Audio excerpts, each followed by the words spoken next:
If I ever were to lose you, I'd surely lose myself. Everything I have found here, I've not found by myself. Try and sometimes you'll succeed to make this man of me. All my stolen missing parts I've no need for any more, 'cause I believe, and I believe 'cause I can see our future days, days of you and me.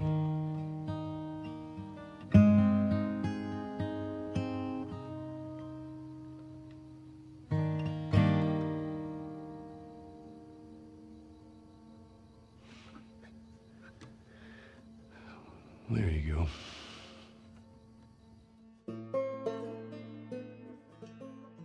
This game rests on a pendulum, and in order to reach the heights that it does, it must go to the depths. So in order to achieve that level of beauty, we must have that level of despair.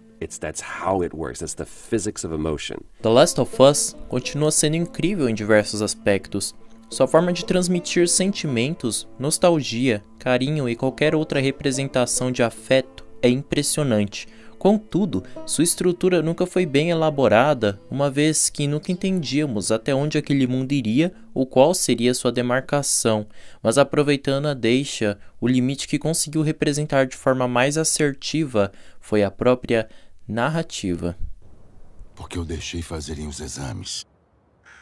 Mas vi que iam ser inúteis e quis tirar a gente de lá. Como você sabe que iam ser inúteis? Se você tivesse dado mais tempo, eles podiam ter descoberto alguma coisa. Não tinha nenhuma cura.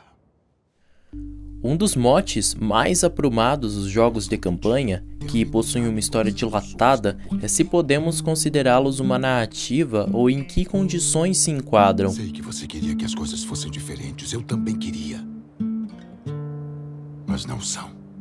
A acepção da narrativa, por sua vez, é o ato de narrar, relatar, referir uma determinada história ou acontecimento. Algumas questões da narrativa também são presentes, como relatar para quem, com que alvo, com qual estilo. Enfim, no livro Exercícios de Estilo, Kneale se utiliza de uma mesma história e apresenta uma série de 99 variações, cada uma obedecendo um determinado estilo. A capacidade de distribuir elementos iguais e diversos apresentando um sentido diferente do normal e permutar determinadas unidades é um bom exemplo de como é possível disseminar a mesma história apresentando diferentes perspectivas e interpretações que podem suscitar ao leitor. Em The Last of Us, isso sempre existiu. Se considerarmos sua primeira campanha, os personagens principais nunca eram retratados como heróis, de caráter bom ou ruim, ou seja qual for. Era sempre o mundo e suas consequências que protagonizavam aqueles que faziam parte do meio presente. Considerando que um mesmo fato pode ser narrado de diferentes formas, pode-se questionar o grau de reação de um receptor a essa narrativa. Dependendo dela, assim, ele pode inferir diferentes percepções e até informações. No primeiro título, temos uma apresentação da longa jornada de Joel e a garota imune ao vírus, Ellie.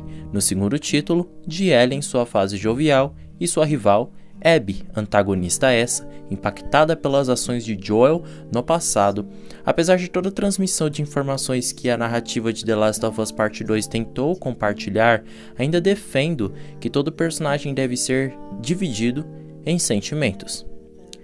A narrativa é de fato um dos mecanismos cognitivos primários para a compreensão do mundo, visto que, uma vez dependendo da comunicação para o reconhecimento lúcido e a encenação para a representação de formas, ideias e expressões distintas. Em meu primeiro vídeo, tentei elaborar de forma sistemática como o amor é representado no jogo, de todas as formas de percepções. Mesmo em sua DLC, The Last of Us Part 1 sempre foi sobre isso. As perdas que ocorriam de forma periódica eram retribuídas em silêncio, atenção, carinho e conforto. Em seu segundo título, com ódio, fúria, busca e apreensão. Dado o fato que o personagem é aquele que é o mediador da narrativa, possui uma intensa busca para a realização de um desejo de forma a cumprir uma meta, sem esses obstáculos, ele logo atingiria simplesmente sua meta sem morosidade, assim tornando a narrativa um relato puramente contemplado de dados históricos. No segundo título, vemos o quão difícil é para Ellie continuar seguindo em frente, uma vez que a única fonte, ou melhor, constituição de todo o sentido de vida que foi transmitido para ela se foi, assim necessitando urgentemente recriar o seu passado, presente e futuro. Dentre a estrutura da narrativa, devemos dividi-la em começo, meio e fim. Cada uma dessas partes define um objeto de estudo que cada ato irá confrontar, mas que nem sempre estão explícitos para o interlocutor capturar.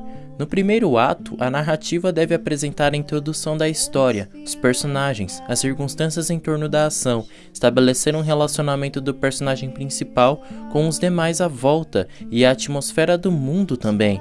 Por fim, deve expor o problema que compõe a narrativa, a sua situação desestabilizadora, criar uma expectativa e uma promessa.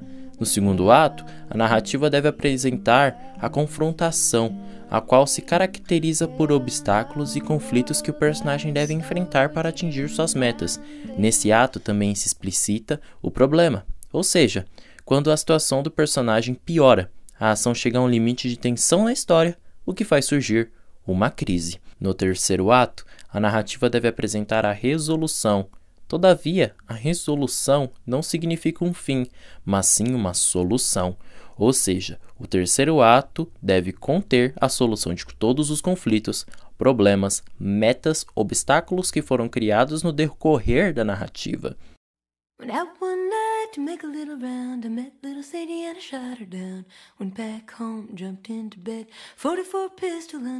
Esses são os conceitos pré-determinados, ou melhor dizendo, inatos, a priori, de todas as narrativas que já foram contempladas por artistas no mundo atual. Porém, Naughty Dog foi além, nos enganando, dizendo que não era mais a representatividade do amor ou qualquer outra coisa, e agora a representatividade do ódio.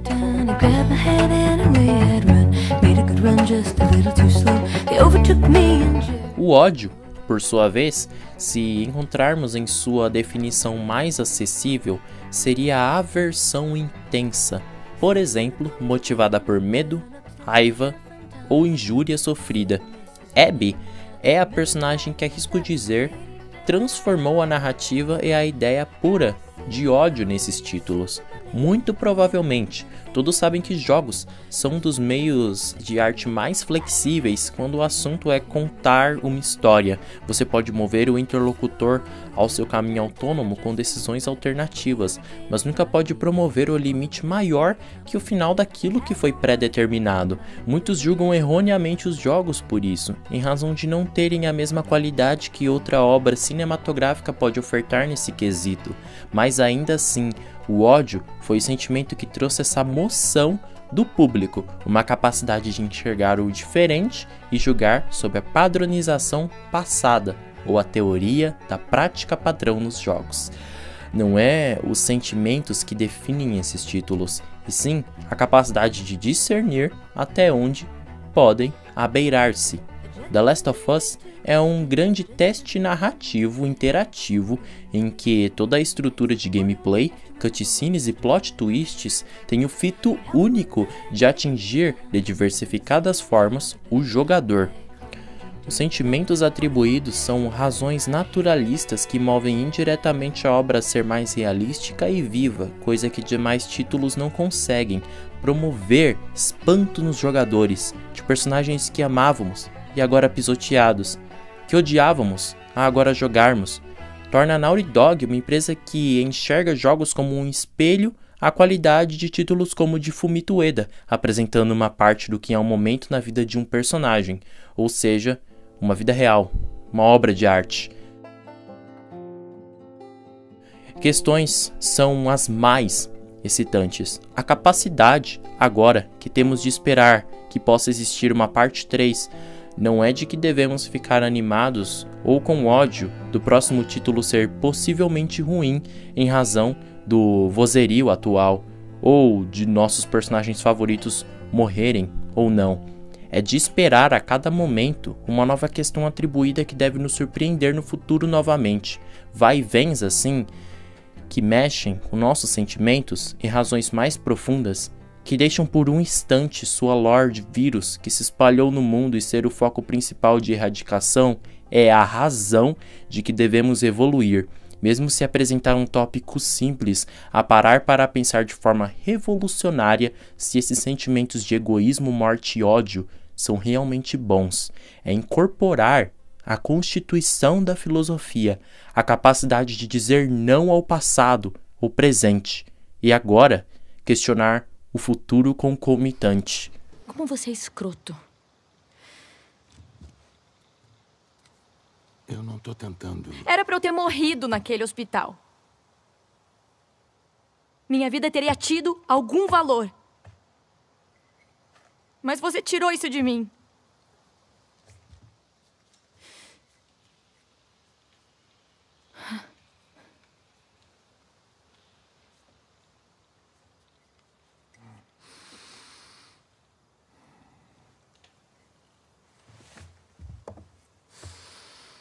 Se Deus me desse uma segunda chance naquele momento, eu teria feito tudo igual.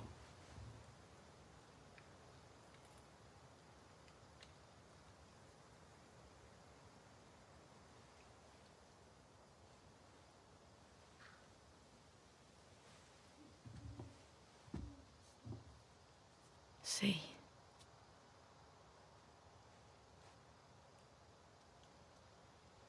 Só que... acho que eu nunca vou conseguir te desculpar.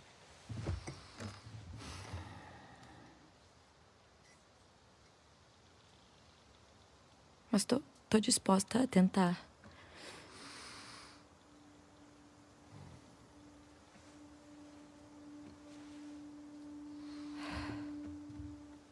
Fico feliz.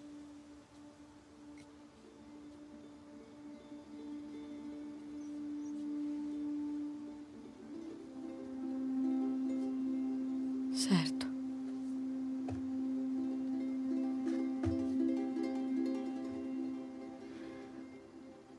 A gente se vê.